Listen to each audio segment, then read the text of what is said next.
this is like crazy. Like, this is, do not ever put me on an email chain with any lawyer or any family member of a survivor, any victim, nothing. Do not ever, because I will remove you from this community immediately. And then when your other name pops up, don't question my intelligence. They're out of here. My community doesn't do drama. But jealousy's a fucking bitch, I guess.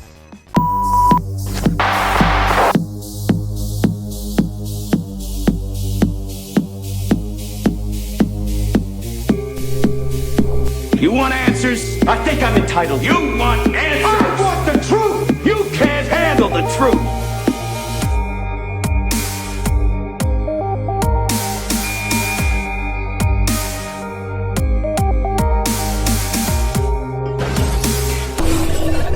Order in the court! Okay, so that will be the first and absolute last time we are going to discuss drama on this channel. Anyone who is religious may or may not know that December 28th is Childermas. For instance, I know in the UK, people used to wake up their children and beat the sickness, mental illness, the bad spirits, beat the crap out of these kids as soon as they woke up on December 28th.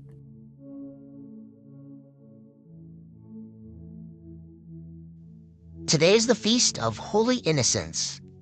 On this feast, we honor those children that were martyred for Christ because of Herod's anger. On this day, the priest wears red to signify the shedding of blood for the sake of Christ's birth. I thought that was really suspicious, guys. Like, incredibly insane. Raises a lot of questions in my mind. I want to be impartial and I want to be fair to the victims and to the accused. But it's super weird to me. The house is coming down. There's no view from the window, nor the back door, nor any of the windows. Can't go into Dylan's room and open the door. Can't go in Bethany's room and see if you can hear something. All of those things should be considered. We need to find the murderer, but we also need to find out what those two girls knew. They're not involved. I don't know how to complete that sentence, but if they're not involved, there's got to be something really strange going on, because that house is right around hundreds of people. Those apartment buildings, there's easily 200 people in 2 apartment buildings. The Sigma Chi house is right up the street. There's a house to the right of their driveway. And that whole neighborhood is house. There are 4 people being butchered. If you haven't seen the autopsy, I guarantee not only Dylan and Bethany heard, but everybody heard. So everybody must have known. First you want to kill him, then you want to control him, and he's standing silent. Latah County jailers keep him closed off, but even still, he's not completely isolated from his fellow inmates. Sources with intimate knowledge from inside the jail say a new inmate was recently brought in and immediately harassed Kohberger from afar. "I'm going to kill you, Kohberger," the source claims the new inmate shouted. It was harassment that reportedly carried on all night. Soon, the inmate turned the verbal assault towards his guards. "I will get Kohberger to kill you," the source recalls. Guards were forced to move the inmate to keep the harassment from continuing. I do have an issue with him being the only suspect and everyone else being cleared.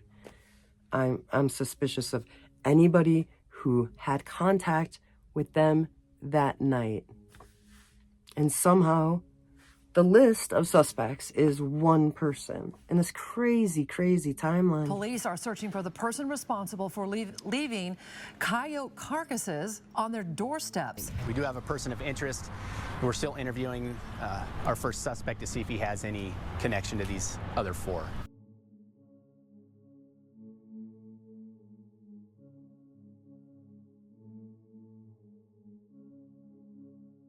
It's just weird. They arrested him so late that I feel like it was like coincidence after coincidence after coincidence after coincidence after coincidence. And if you are following this case, it's coincidence after coincidence after coincidence, coincidence after coincidence after coincidence. But they're gonna have somebody to face a penalty for that. And the problem with that is, like, literally he will be put in front of a firing squad. And I am not saying beyond a reasonable doubt that Bryan Kohberger deserves that. I don't know that. I mean, he very well could be guilty. I don't know. How does Bethany have some evidence that could free Bryan Kohberger, and she doesn't have to say it yet? Like, I don't understand.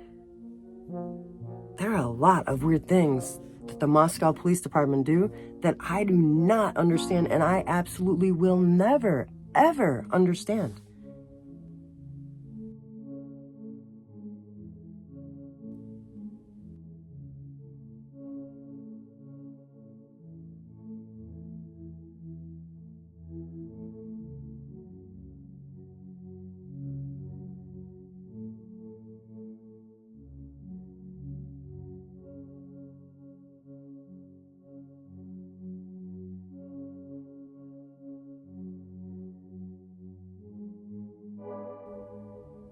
It looks like Maddie's jacket, doesn't it?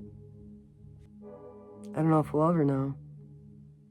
I do know Bryan Kohberger knows. He knows if he did it or not. Bethany knows and Dylan knows. But they knew more. Couldn't sit through that. Why don't you leave a comment down below and let me know if you would lock yourself in a bedroom listening to your roommates get butchered. Honestly. There's no way, if that was Bryan Kohberger on his own, he could have done any of that in that time frame. So either the time frame is a ruse or it's not Bryan Kohberger. I have 2 degrees in psychology, and one of them happens to be a master's degree.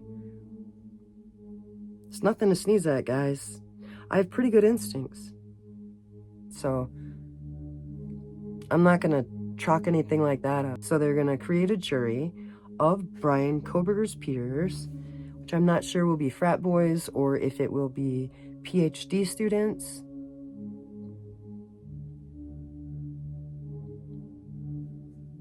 Bethany, she has so much power in her hands. It must be so intimidating. She must be afraid. Really, really afraid.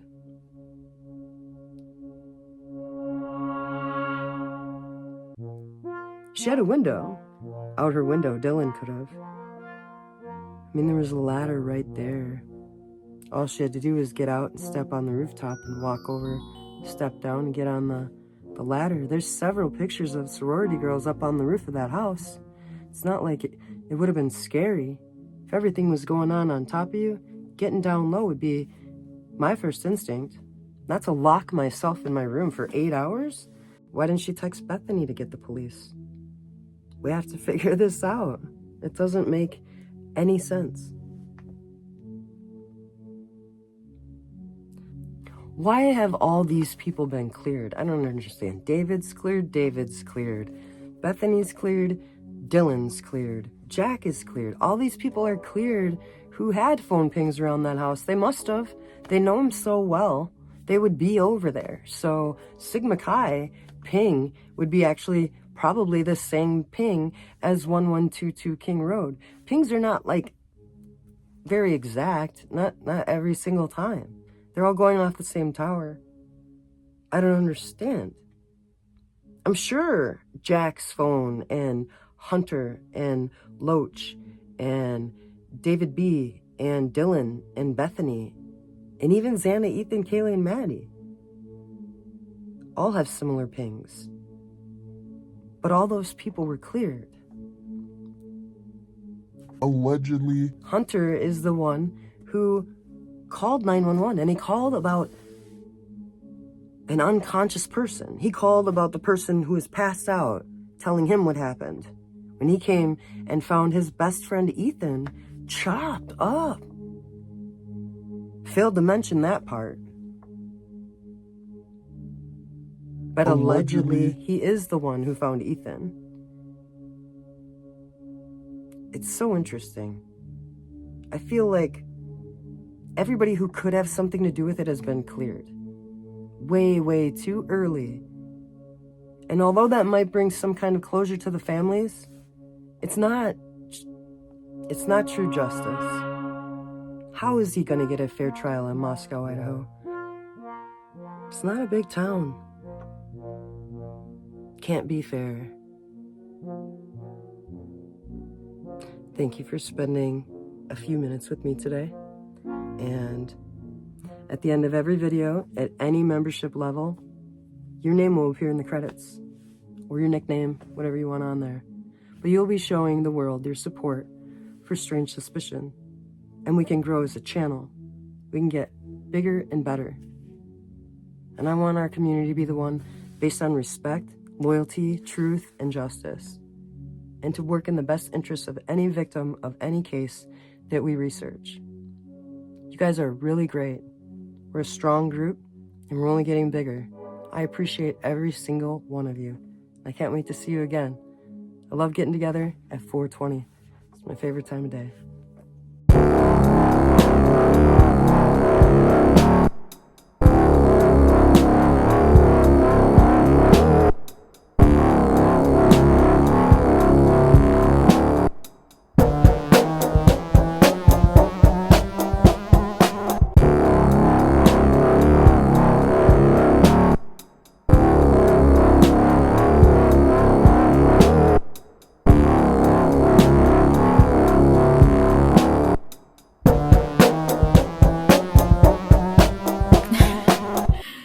Ha ha ha.